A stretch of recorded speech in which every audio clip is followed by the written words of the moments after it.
welcome into the latest edition of the SAU Baseball Coaches Show. I'm Daniel Gallegos, joined alongside head baseball coach Steve Browning. And Coach, another week of the season has come and gone. Got through a midweek game yesterday, had to push it back a day, but against a very good Arkansas Monticello team. They're ranked as high as number 11 in the country. They've been off to a really good start.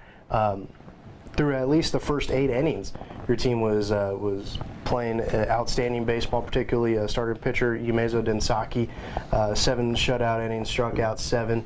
Colton Strother came in the 8th and 1-2-3 inning. They made it a little interesting there in the 9th. You eventually come away with a 7-4 win.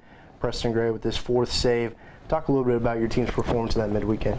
It's good. Obviously, we're satisfied, with the exception of the last inning. And I think really, if you look at the score, it doesn't really dictate the way the game was played. I thought our guys, early in the game, I thought it was like a midweek game. It was kind of almost like an inter squad. We were just cloudy, cold day, and both teams were just kind of out there, and both teams were just kind of going through the motions. I thought early, and Carver kind of got us going, kind of led off the inning with a home run and got us going offensively, and I think from that point on our at-bats got really good.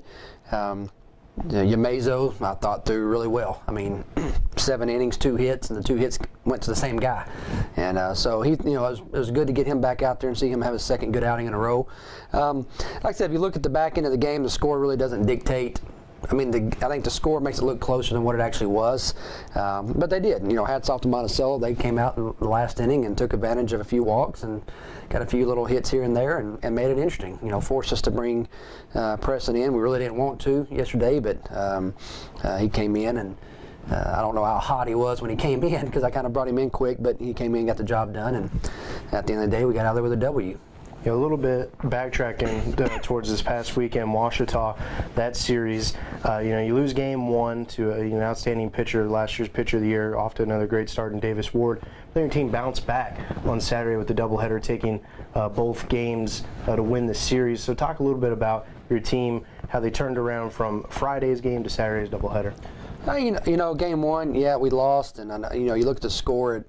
I really thought we had some good at-bats against Davis. He's a tough pitcher, but everybody we play is going to have a good number 1. And I think Dylan Lynn threw really well. You go back and look at their game, they had a lot of 2 strikes. They got hats off to the OBU hitters. They made some good adjustments, and on some tough pitches, got some hits to score some runs. And we talked to our guys before the game that the game will come around. So just when that game comes around to you, better take advantage of it. And we had our chances, 2 or 3 times throughout the game to do stuff offensively to, put us in a situation to win, and we didn't do it. And then, like I said, at the end of the day, we just couldn't stop them from scoring. It was good to see them bounce back on Saturday. I thought good pitching performance from Buchanan, and then Jansen Carr getting him back out there in the starting row was good to see, and offensively it was a good day. So another series victory. Obviously we'd like to start sweeping some of these things, but I think as strong as our conference is and as balanced as it is, if you just keep winning a series, you're going to put yourself in a good situation at the end of the year. Looking ahead now to this upcoming weekend, you guys are going on the road. You'll take on Henderson State in a 3-game series. Henderson's a team that started off the year struggled out of the gate. A couple tough losses, and it kind of snowballed from there. But once conference play started, they hit their stride a little bit, picked up a couple wins, some good ones against Southeastern Oklahoma and some quality teams within the conference. And so, despite their overall record, they're still a team to be contended with. What do you see as far as matchups going into this weekend?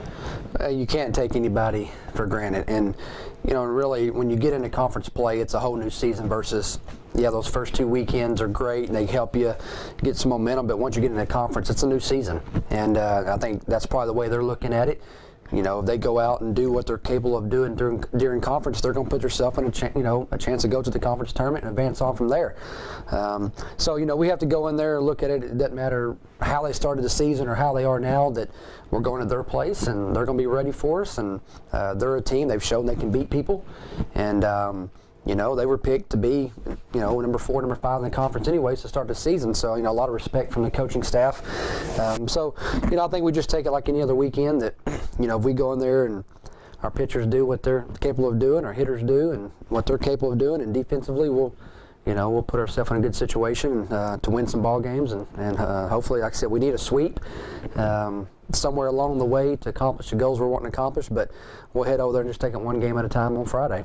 We appreciate your time. Again, the Meal Riders are traveling to Arkadelphia, Arkansas to take on Henderson State. 3-game series starting on Friday. It's just a single 9-inning game. We first pitch is at 2 p.m. and then Saturday with the doubleheader starting around noon, correct? Correct. Okay. Doubleheader starting at noon on Saturday. So the Meal Riders with another big weekend in conference play. Coach, once again, thank you. Thank you.